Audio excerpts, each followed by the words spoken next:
Hello, it's Ashley with At Home with Ashley, and this week we have another addition to our Board Games into Books series. And I have showed you how to dye the books, and this week we are going to design the book covers. The first thing you gotta do is measure the book. You wanna figure out what size to make the book cover, and you want it a little bit smaller than the book. So make sure that the cover will be small enough to not go where the book creases, so when you open it, it kind of damages the vinyl. And for the spine, the height should be the same as the book cover front, and then the width should be about 1/2 inch smaller than the spine of the actual box. Usually for this project, I use linen book boxes that come in a set of 3, and here are the sizes I usually use to make the covers for those. And this shows both the spine and the book front cover. No, I don't use anything for the back. You could make something for the back and it would be really beautiful, but that's just not something I do or think is worth it personally. My inspiration for the covers come from the Puffin Classic books. I have one here, let me show you. It has just a plain rectangular border, has a motif that comes from the book, and the title is in simple writing. It also has the author, but we won't be using that with the game. I use a program called PicMonkey to design my book covers. You could also use Cricut Design Space or Canva. I don't use Cricut Design Space because I had tried it and I'm not used to the platform, so it was kind of complicated for me when I use PicMonkey like every day for the graphics on my website. They have a free trial if you want to try it out. It's just the program I prefer, so that's what I'm going to show you in. Start by opening a new file in PicMonkey, and then we are going to size it the same as the book cover. So we measured it, and that is 6 inches by 8.5 inches, but they do it in pixels. So I have transferred that over and figured out that that is 1800 by 2550 pixels. So then you're going to click on Make It, and it's going to open your file, and this is the size your book cover will be. So we're going to start by adding a rectangular border, and I go into the graphics, I go to basic, and then I choose the one with the thickest border because I like a nice thick border. I think it looks nice, and for some reason the border is thicker at the top than on the sides. I don't know why, I wish it wasn't, but I just stretch it out so that it fits on all 4 sides of the game board covers that we're designing. So next we need to add in the title of the game, and for this I like to use the font Futura Medium, and I do it all in caps locks, and I start around size 300, but honestly I just change it based on the name.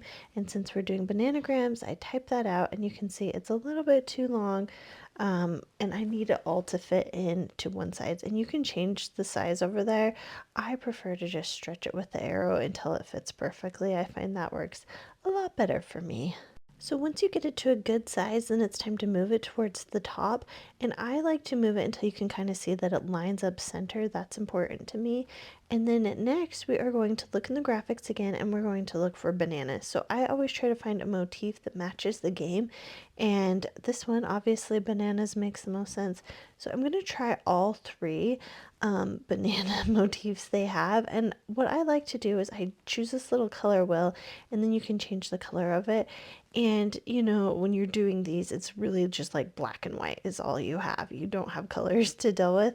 So I'm changing them all to black to kind of see which one looks the most like a good banana once it's all black. Okay, so to me, once this one is black, I think it just looks like a weird blob star. So we're taking that one out, and I really think the first one looks the best.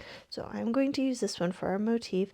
And what I do is I start with a line on the left-hand side, and I just take one and I copy it and I paste it so that they're all the same size.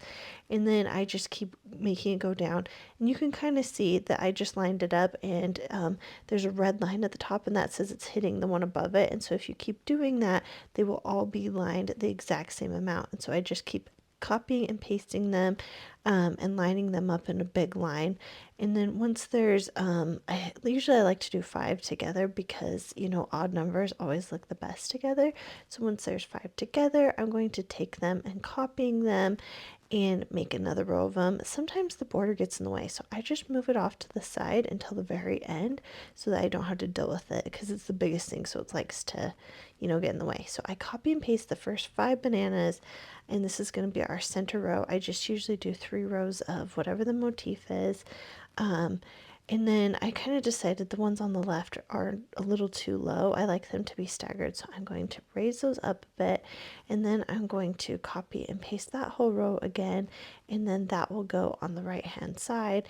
And once it hits the same height as the first row, that's where I want it to be, so that those are identical, and then I can put the border back. Okay, so let me zoom out to make sure that the bottom border is looking good. You can't really see it right here. So I'm just going to move it so it looks nice. And I'm looking over this and seeing if I have any changes. And honestly, I'm not too picky on this step. I'm done as fun. So this is looking really good to me. So what I'm going to do next is just rename the file. And this way, if I have any changes in the future, I can easily find it in my PicMonkey folder. So I'm calling it Bananagrams. And I like to say the size it is, just because when I open that up in Cricut Design Space, it's like it will show you the size, so then I can easily resize it to the right size. And then I'm going to download it. I usually save it as a PNG. You could also save it as a JPEG. So this is all saved. What we're going to do is we're going to open up a file of the spine. And this is what I usually do. I go find the one that's the same size as what I'm doing. And so I know Uno is the same size. And then I just open it. I edit a copy. And then it's really so fast to just go in and change, the name of it, change the motif, and then save it. So here I'm going to rename it Bananagrams, and Uno was so much smaller, so I'm just going to have to do a lot of, I take off the old motif and I just need to resize this so it'll fit really nicely on the spine. So once I get that in a good space, so you can see the red line, I try to line it up centered on both sides of it. Then I'm going to resize it till it's a really good size, because I want a little bit of space at the top and the bottom, because I do the same motif on those. So you just need to remember the name of the motif you did last time. So I'm just searching for banana again. And then I need to change the colors again. So I change it to black with the outline in white, so you can kind of see what it is. And then one thing you need to do with the spine is I like to rotate it. So I'm trying to move it so you can see it. So at the top you can see I change it, I move it over about 90 degrees, and then I put that at the top, and I try to get that to be a good size before I copy and paste it for the bottom part. So I'm liking it right here, so I copied and pasted it, and then I'm putting one at the other side, but I kind of like them like looking at each other, if that makes sense. So this is them kind of looking together, but I'm thinking the angle's a little weird. I know this is like the right angle that it's supposed to be at, but I'm gonna just tweak it a little bit because I think they look like they're laying down too much. So maybe I am being a little bit picky, but I'm moving this till it's centered until I like it. And then what I'm going to do is try to do the exact same angle on this side, which is a little hard for my brain to figure out because it's like the opposite, but I'm just going to eyeball it, move it till where it looks good, and then, well, I didn't really like that, so I'm just going to copy and paste the first one and then mirror it so that it's the exact same thing and I don't have to worry about the angle. And then I'm going to change the name again so that I can save it. I always like to have the name right, so I can search it on my computer and on the files here, and I save it as a PNG. So now that you know how to design one, I am going to show you a bunch of the different board game covers that I have created over time that sit on my shelf. And I kind of thought it would be fun to show you because you can kind of see the different names and sizes and motifs, and I think they look beautiful all together. I like seeing them out like this, so I hope you do too. And I really hope this tutorial was helpful for you. I didn't speed up what I did in the PicMonkey software at all, so it usually takes me like 5 minutes or less to make one of these board game covers, and it's really fun. So I love this step. Just so you know, I have all my board game covers available as a free download on my blog, plus a few more that I don't even show here. So if you would like to use my designs, you can do it for free for personal use. So I will link that in the description as well. I do have a whole playlist for making board games into books.